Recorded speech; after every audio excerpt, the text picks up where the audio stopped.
નાગલા ગામે જે બનાવ બન્યો છે, બનાવમાં હકીકત એવી છે કે જે મંજીભાઈ પોતે ફરિયાદી છે. આ ફરિયાદી રાત્રિના સમયે પોતાના ઘરે સૂતા હતા અને એના પાડોશમાં જ રહેતો જે આરોપી છે, એ આરોપી રાત્રે એમની દિવાલ કૂદી અને એમના ઘરે આવી અને પછી એમને છરીથી એમની ઉપર હુમલો કરે છે અને પેટના ભાગે છરીઓ મારે છે અને ગંભીર રીતે ઈજાઓ પહોંચાડે છે. બનાવની હકીકત એવી છે કે આજથી 2 વર્ષ પહેલાં આ કામના આરોપી અને જે ફરિયાદી છે મંજીભાઈ, એમની વચ્ચે ખેતરની વાડ કરવા બાબતે થોડો અગાઉ ઝઘડો થયેલો.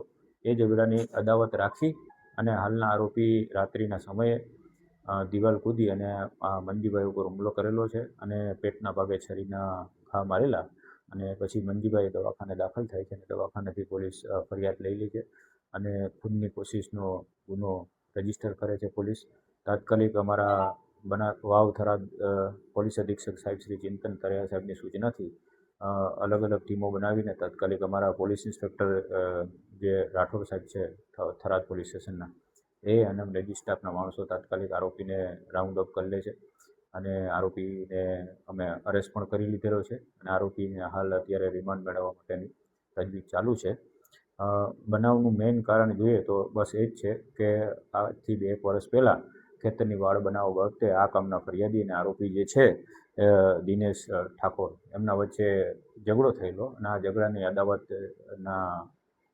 અદાવતને હિસાબે આ હાલના બનાવ બનવા પામેલ છે.